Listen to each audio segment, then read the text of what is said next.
The first step to any successful trading, whether it is swing trading or day trading, is successful top-down analysis.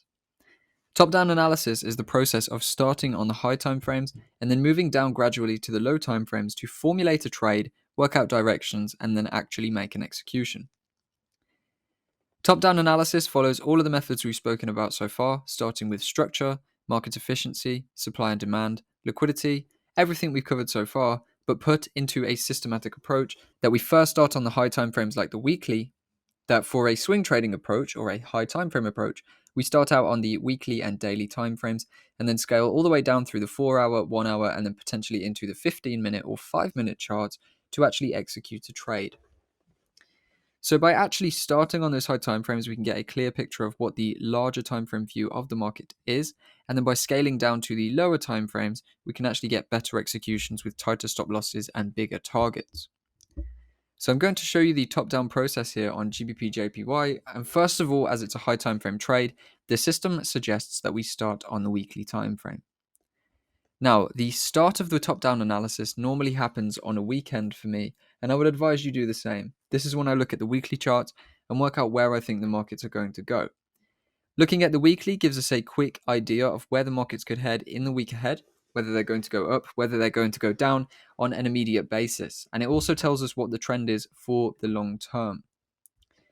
So looking at GBP JPY then on the weekly time frame, we can begin by looking at liquidity and supply and demand and the range and the structure to work out whether we are likely to move up or likely to move down.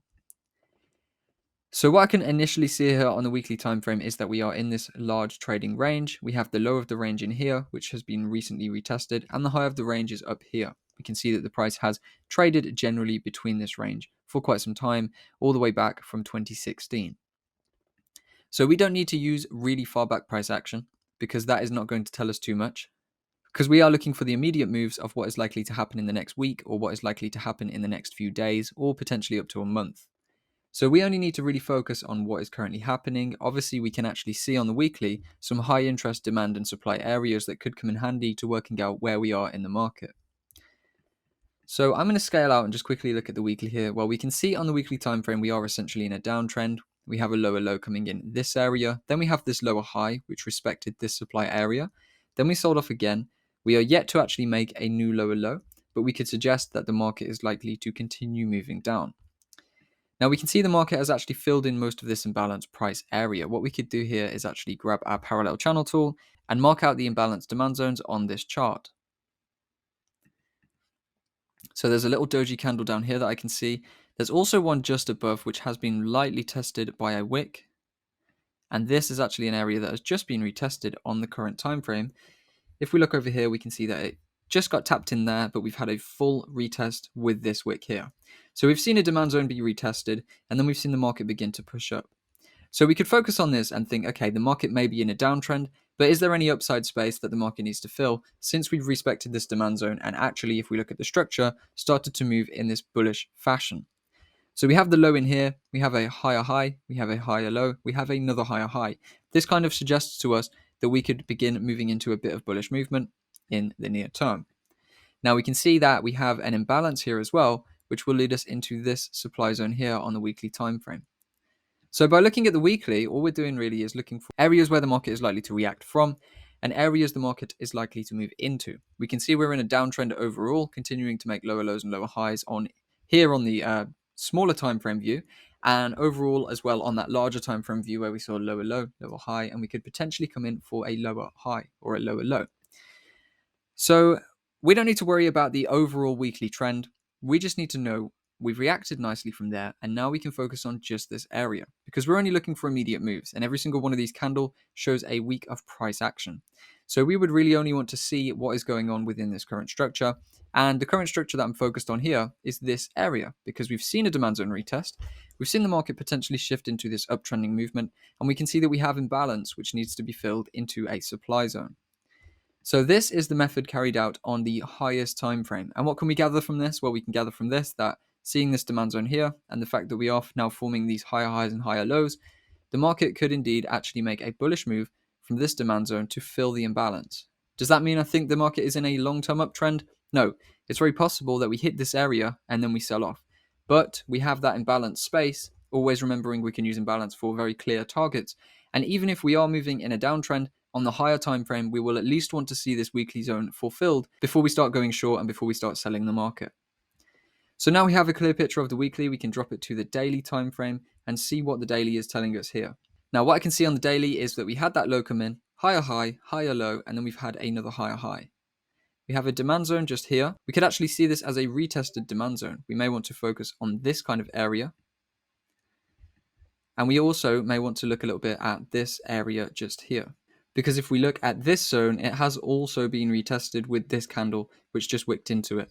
So this is the real imbalanced area, as we can see imbalance there, which is now being filled.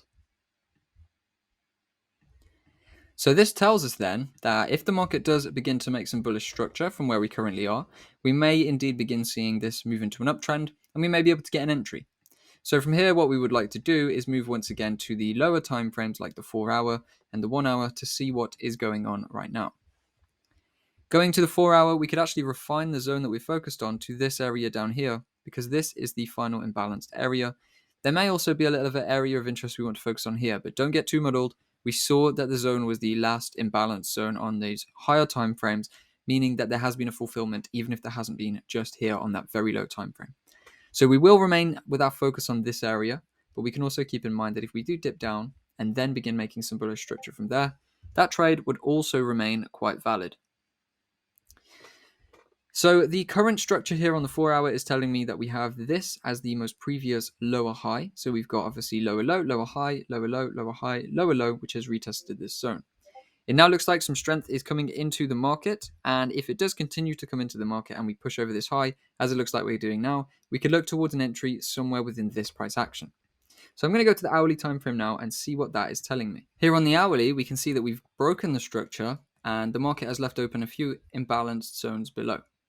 So we could look towards this zone and say, if we get confirmation come into the market there, we could buy, right? This is the final zone that broke structure. If we drop it to the 30 just to get a clearer picture, because I believe there's going to be some imbalanced demand areas here, we could also draw some attention towards this kind of area that we have. And we can also see there is a extreme imbalance demand zone at the bottom. So I'm going to mark that off by just collecting all of these candles there, just to make sure we have the full range. And then we can basically say, right, if the market comes into one of these areas, we could actually look for confirmations and we could look for an opportunity to buy.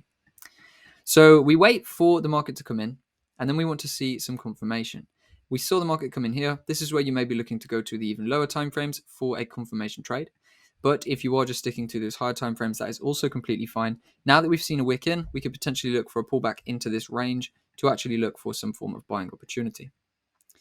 So if we drop it to the 15-minute, for example, we could look at this zone for a buy being the last imbalanced demand zone before we had this push up. So we had push up, retest of this zone here, and then we've had another push up with another higher high, and now we have a clear demand zone that we can actually target from. So this is where moving to the lower time frames comes in handy, because here we can see that this zone actually came in and tapped an area here, but the real demand zone, the refined demand zone here on the 15-minute, is down here in the low. Now the next video after this one is going to be talking about refining zones, but basically the concept is if we mark out an hourly zone and then we drop down to the 15-minute, there's going to be a smaller 15-minute zone within that, and if that hasn't really been retested, it's very possible that the market is going to come and retest that. So even though we have this zone which has broken structure, I can see some clear imbalance in this area. And for that reason, I'm not going to be really looking to execute here unless we get a confirmation on those even lower time frames like this, okay? So the standard reversal trade that we spoke about. So now letting the market do its thing, we'll see if it comes into there. Is it going to give us confirmation? Well, as we see, it didn't give us confirmation. It has now pushed through, hit that 15-minute zone, and this is where we could begin looking for some buys. So you would either be in with a risk entry, or you could go for a confirmation entry, where obviously we now have that retest, push up, push down, push up, and as we can see, this small structure point was broken with this push up. So we could look towards this area on the 15-minute time frame for a potential buy. And it's around this point that you could go ahead and safely set an order. You've done the top-down analysis all the way from the weekly to where we are now, and we can actually see that the price action is suggesting that we could now begin moving to the upside. So what we can actually see here is a floor of equal lows. So bringing the liquidity concept into things, we've actually seen that this area is a little bit of an equal low floor, And there's also obviously an imbalance just into there where we've now come and traded into. So this position is now triggered and we are moving. And the idea behind the positions is that we just hold them and we manage them well by obviously managing stop losses and things like that, which we'll learn about later in this chapter. And that is going to help us avoid losses when the trades don't work out for us.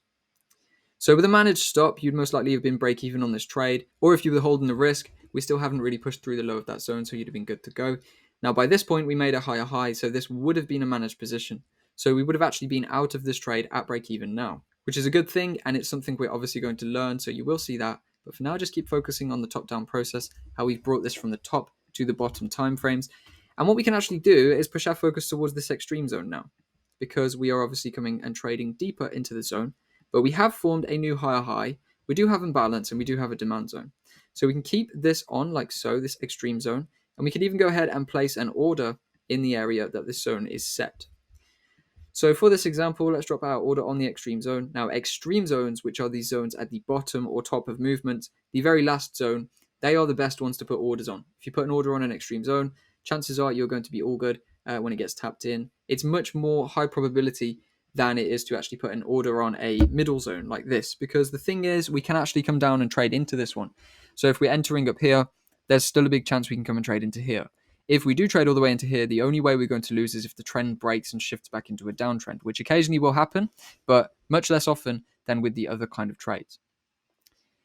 So we can see the market comes down, trades into our demand zone there, and then begins making a large move to the upside. And what we can do is actually use the high time frame work to work out our targets.